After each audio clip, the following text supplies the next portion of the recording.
नमस्कार, न्यूज 21 के special bulletin जोहर झारखंड में आप सभी का स्वागत है। मैं हूं आपके साथ निशा शर्मा। आइए बोकारो से खबरों की शुरुआत करते हैं।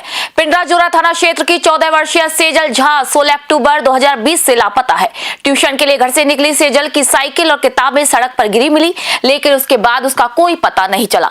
5 साल 3 महीने बीतने के बाद भी पुलिस और स्पेशल ब्रांच मामले का खुलासा नहीं कर पाई। अब ये केस सीआईडी ने टेक ओवर कर लिया है। वहीं सेजल की मां उषा झा को रांची में पकड़े गए बच्चा चोर गिरोह के सदस्यों के साथ बच्चों की बरामदगी की खबर से थोड़ी सी उम्मीद जगी है, क्योंकि इस गिरोह का बंगाल कनेक्शन भी बताया जा रहा है। सेजल के गायब होने के स्थान से बंगाल की सीमा महज कुछ ही दूरी पर है। उषा झा का कहना है कि इस गिरोह को सेजल के मामले से जोड़कर जांच होनी चाहिए। बोकारो में कई बच्चे लड़कियां भी लापता हैं, जिससे स्थानीय लोगों में डर बढ़ गया है।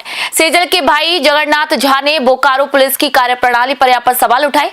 चास एसडीपीओ प्रवीण कुमार सिंह ने कहा है कि सीआईडी ने रिकॉर्ड ले लिया है और उम्मीद है कि सेजल का पता जल्द लग जाएगा। बोकारो से जितेंद्र कुमार की रिपोर्ट आप देख रहे हैं।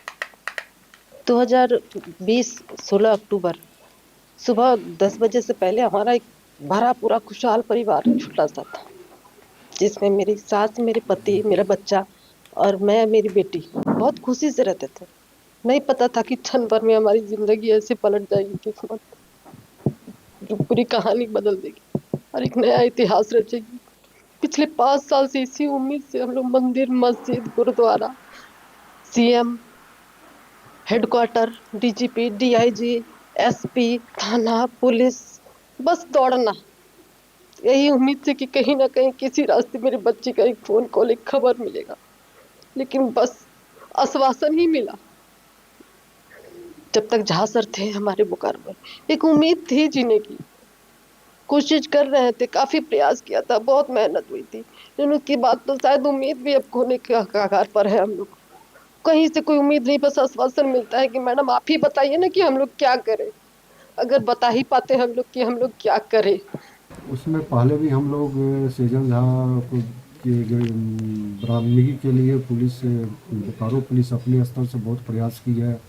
हम लोग उसमें नार्को एनालिसिस भी कराए हैं, विभिन्न छापामारी दल का गठन करके विभिन्न राज्य भी भेजा गया, केरला, बंगलोर, सभी जगह भेजा गया था। और उनकी जो परिजन है, उनकी माता है, वो स्वयं बड़े पदाधिकारी से मिली थी और उसके अनुशंसा के आलोक में इस केस को सीआईडी को भेज दिया गया है। अब सीआईडी इस केस की तहकीकात करेगी, झारखंड सीआईडी इस केस का तहकीकात करेगी और हम लोग उम्मीद करते हैं कि कुछ ना कुछ इसमें उपलब्धि हासिल। तो सीआईडी का फॉलोअप कुछ मिला है सर? हाँ बिल्कुल, हम लोग से सारा रिकॉर्ड की मांग किया गया था और हम लोग अपना रिक्वेस्ट लेटर भी सीआईडी को भेज दिया है। खबर जामताड़ा से। जामताड़ा जिले के नाला प्रखंड के बिंदापाथा क्षेत्र में भाजपा ने उत्तम मंडल हत्याकांड के विरोध में विशाल मशाल यहां पर जुलूस निकाला। इस जुलूस में भाजपा कार्यकर्ता, ग्रामीण और स्थानीय लोग बड़ी संख्या में शामिल हुए हैं। कार्यक्रम में पूर्व कृषि मंत्री सत्यानंद झा और नाला विधानसभा के पूर्व प्रत्याशी माधव चंद्र महतो मुख्य रूप से यहां पर मौजूद रहे। उन्होंने दोषियों की शीघ्र गिरफ्तारी की यहां पर मांग की। भाजपा जिला अध्यक्ष सुमित शरण ने कहा कि हत्या को लगभग 1 साल हो गया है, लेकिन मुख्य आरोपी आज भी खुलेआम घूम रहे हैं, जिससे कि कानून व्यवस्था पर कई सवाल खड़े उठते हैं। वहीं उन्होंने आरोप लगाया कि हेमंत सोरेन सरकार के कार्यकाल में भाजपा कार्यकर्ता सुरक्षित नहीं है और उन्हें निशाना बनाया जा रहा है। सुमित शरण ने चेतावनी दी कि यदि प्रशासन ने जल्द इसके ऊपर कार्रवाई नहीं की तो ये आंदोलन और भी बड़ा रूप ले सकता है, जिसकी जिम्मेदारी सरकार और जिला प्रशासन की होगी। उन्होंने पुलिस कप्तान और पुलिस बल से निष्पक्ष यहाँ पर कार्रवाई की अपील की है, ताकि पीड़ित परिवार को न्याय मिल सके और जनता का भरोसा बना रहे। जामताड़ा से शेख शमीम की रिपोर्ट आप देख रहे हैं। हेमंत सोरेन की सरकार दोबारा इस राज्य में बनी है, तब से आप देखेंगे कि भारतीय जनता पार्टी के कार्यकर्ताओं को खोज कर टारगेट किया जा रहा है। उनकी हत्याएं हो रही है, उनको परेशान किया जा रहा है, उनके ऊपर झूठे मुकदमे लग रहे हैं। जामताड़ा जिले के सालुका के रहने वाले उत्तम मंडल जी की हत्या आज से महीनों पहले हो गई। हम लोगों ने उस समय भी पुलिस प्रशासन से मांग किया। 5 नामजद अभियुक्त हैं, उसमें से कि हम लोग के बार दबाव डालने के बाद भी जामताड़ा पुलिस अभी तक सिर्फ 3 लोगों को पकड़ पाई है। 2 लोग जो पुलिस के पकड़ से बाहर हैं। किसका दबाव है पुलिस पर? पुलिस किसके इशारे पे काम कर रही है? एक अपराध हुआ है, यहाँ जान गई है और पुलिस अपराधी को नहीं पकड़ पा रही है। इसके विरोध में भारतीय जनता पार्टी के कार्यकर्ता आज इस पिंदा पाथर थाना क्षेत्र में आज सभी सैकड़ों की संख्या में आकर मसाल जुलूस हम लोग निकाल रहे हैं। जामताड़ा जिले में साइबर अपराध के खिलाफ चलाए जा रहे अभियान के तहत नारायणपुर थाना क्षेत्र के कसियाटाड़ इलाके में पुलिस ने 3 साइबर ठगों को गिरफ्तार किया। आरोपियों को उत्क्रमित मध्य विद्यालय के पास से यहां पकड़ा गया है, जहां वे मैजिक पिन ऐप के माध्यम से ऑनलाइन ठगी कर रहे थे। पुलिस अधीक्षक राजकुमार मेहता ने बताया कि गुप्त सूचना मिलने पर मैनुअल और तकनीकी जांच कर टीम बनाकर छापेमारी की गई। गिरफ्तार आरोपियों की पहचान हातिम अंसारी, विनोद मंडल और नजरुल अंसारी के रूप में की गई। तलाशी में उनके पास से 7 मोबाइल और 7 सिम कार्ड भी जब्त किए गए हैं। वहीं प्रारंभिक पूछताछ में खुलासा हुआ कि वे फोन पे पर 990 रुपए कैशबैक का मैसेज भेजकर लोगों के मोबाइल एक्सेस लेकर खाते से पैसे निकालते थे। निकाली गई राशि से गिफ्ट कार्ड खरीदे जाते थे और कमीशन पर बेचे जाते थे। जांच में पता चला कि हातिम अंसारी का 2018 में भी साइबर अपराध से जुड़ा आपराधिक इतिहास है। वही मामले में तीनों को न्यायिक हिरासत में फिलहाल भेजा गया है। पुलिस ने लोगों से सतर्क रहने की यहाँ पर अपील की है। जामताड़ा से शेख शमीम की रिपोर्ट आप देख रहे हैं। कल हम लोग को एक गुप्त सूचना प्राप्त हुआ था कि कसियाटाड़ उत्क्रमित पद विद्यालय के आसपास से लगातार जो है साइबर क्राइम किया जा रहा है। ये हम लोग को मैनुअल और टेक्निकल दोनों इनपुट हम लोग को प्राप्त हो रहा था। जैसा कि आप जानते हैं, करमाटाड़ थाना क्षेत्र जो है वो साइबर से प्रभावित है। हम लोग काफ़ी कोशिश कर रहे हैं कि इन जगह से साइबर को खत्म करने का प्रयास करें। उससे आलोक में अभियान हमारा चलाया जा रहा है। अभी कुल 3 लोगों की गिरफ्तारियां हुई हैं, जिसमें से एक है हातिम अंसारी जो चिरोली के रहने वाले हैं, एक विनोद मंडल हैं जो कि नदिया चक का रहने वाले हैं और एक नजरुद्दीन अंसारी है जो कि पिंडारी करमाटाड़ का रहने वाले हैं। 3 लोगों की गिरफ्तारियां की गई हैं। इन लोगों से जब पूछताछ की गई है तो इनके द्वारा स्वीकृति बयान दिया गया है कि इनके द्वारा जो है पिछले 2018 से ये लोग साइबर क्राइम में जुड़े हुए हैं और 2018 में पूर्व में भी ये जेल गए हुए हैं। हातिम अंसारी के विरुद्ध में आपराधिक इतिहास है। जामताड़ा से एक और खबर आपको बता रहे हैं। फतेहपुर प्रखंड में तसर रेशम की खेती हाल ही के वर्षों में एक नई पहचान बनी। 2021 के आसपास कुछ किसानों ने पारंपरिक खेती के साथ ये नया प्रयोग शुरू किया था। जंगलों की निकटता, अनुकूल जलवायु और अर्जुन के पेड़ तसर के लिए उपयुक्त साबित हुए। शुरुआती दौर में पक्षियों से कीटों की रक्षा सबसे बड़ी चुनौती थी, लेकिन किसान लगातार मेहनत और अनुभव से इसे सीखते गए। बाद में लाइवलीहुड कार्बन फंड के सहयोग से ये खेती संगठित हुई। किसानों को प्रशिक्षण, आधुनिक तकनीक और बड़े जाल मिले। 45 दिनों में पूरा होने वाला तसर उत्पादन कम लागत में बेहतर आय का रास्ता दिखाने लगा। अंगूठिया, मिर्गा पहाड़ी और सिमला डांगाल जैसे गांव इस खेती के केंद्र बन गए। मालन टूडू जैसे किसानों ने बंजर जमीन पर अर्जुन के पेड़ लगाकर तसर को अपनाया और अब ये उनके लिए स्थायी आय का स्रोत बन गया। फतेहपुर में तसर रेशम अब पलायन से आत्मनिर्भरता की दिशा में एक मिसाल बन चुका है। जामताड़ा से शेख शमीम की रिपोर्ट आप देख रहे हैं।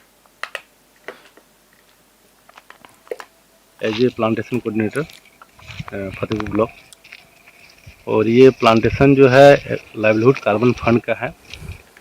इनका उद्देश्य है कि हमारे वातावरण में जो कार्बन फैल रहा है उसको फंड भी करना है, साथ ही साथ जिनका ज़मीन है उन लोगों को लाइवलीहुड से जोड़ना है ताकि इन लोगों का आमदनी में वृद्धि हो। और ये प्लांटेशन जितना लंबा टाइम तक रहेगा उतना ही लंबा कार्बन भी फंडिंग करेगा। साथ ही यहाँ के लोगों को एक पीढ़ी से दूसरा पीढ़ी तक ये इनकम देते रहेगा। और प्लांट जितना बड़ा होगा उतना ही तसर के लिए उपयुक्त रहेगा। और एक जगह मिनिमम 1000 पौधा में 1 पैकेट DFL होगा तो 1 पैकेट DFL में 40,000 रुपया आएगा। 40 से 60,000 जा सकता है। तो 1 साल में मिनिमम 1 लाख से 1.5 लाख तक 1 हेक्टेयर प्लांटेशन में तसर। बांका बिहार से बिलोंग करता हूँ और मैं इस काम को, हमारे यहाँ एक सोसाइटी है जिसका नाम है वनवासी तसर कीट पालक कोऑपरेटिव सोसाइटी, वहीं से हम सीख करके आए हैं और तकरीबन ये 3 साल से मैं खेती कर रहा हूँ इसमें। और लगभग सालाना इसमें 1 से 1.5 लाख इनकम कर लेते हैं। और इसका प्रोसेस ये है कि फर्स्ट में अभी हम लोग क्या करते हैं, चौकी गार्डन का तैयार करते हैं, जंगल का चयन करते हैं, किस तरह का जंगल में हम लोग खेती कर सकते हैं, नहीं कर सकते हैं। उसके बाद चौकी गार्डन तैयार करने के बाद फिर इसका DFL प्रोसेसिंग होता है सोसाइटी में, वहाँ से लेकर के आते हैं हम लोग। उसके बाद ये खेती करते हैं और इस तरह से खबर बोकारो से पर्वतारोही और साइकिलिस्ट समीरा खान ग्रामीण बच्चियों को सशक्त बनाने के उद्देश्य से देशव्यापी साइकिल यात्रा निकाली है। ये आपको बता दें कि ये यात्रा मई 2025 से शुरू हुई, जिसके तहत वे अलग अलग राज्यों में स्कूलों का दौरा कर लड़कियों को आत्मनिर्भर और सशक्त बनाने का संदेश दे रही है। समीरा ने बताया कि वे अब तक 37 देशों में साइकिलिंग कर चुकी है। उन्होंने कहा कि ग्रामीण क्षेत्रों में आज भी लड़का लड़की के बीच गहरा भेदभाव देखा जाता है, जिसे खत्म करना बेहद जरूरी है। समाज में बेटों को खुली आजादी मिलती है, जबकि बेटियों को केवल घर गृहस्थी तक सीमित कर दिया जाता है। समीरा का कहना है कि माता पिता को शादी पर होने वाले खर्च का उपयोग बेटियों के करियर और शिक्षा में करना चाहिए। बेटियों को भी अधिकार है कि वे अपनी जिंदगी के फैसले खुद ले सके।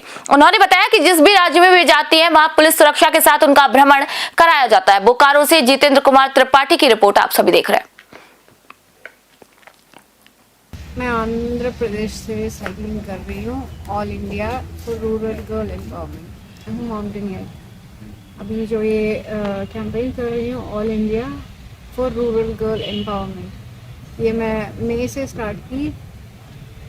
मई से लेते हुए अब तक मैं इसी अभियान पे चल रही हूँ। दिस इज व्हाट मैं 37 कंट्रीज़ में साइकिलिंग कर चुकी हूँ, नॉट जस्ट इंडिया। और मैं पर्वतारोही 11 माउंटेन्स को मैं असेंड कर चुकी हूँ। तो इट इज़ नॉट लाइक एक दो ऐसे ऑब्जर्व करते हो। बहुत सारा ऑब्जर्वेशन के बाद लगा कि नहीं, हमारे देश में बहुत भेदभाव है लड़के लड़कों को लेते हुए, मतलब बहुत ज़्यादा लड़कियों को ओप्रेस किया जाता है। तो उसी के दौरान मैंने ये स्टार्ट किया। मैं लड़कियों को यही सेशन लेती हूँ कि वो अपने आप को इंसान की तरह पहचाने, लाइक नॉट लाइक लड़की, भूल जाए कि वो लड़की है। झारखंड की खबरों में फिलहाल इतना ही। देश दुनिया खबरों के लिए देखते रहिए न्यूज़ 21। मैं निशा शर्मा फिलहाल आप सभी से इजाजत चाहती हूँ।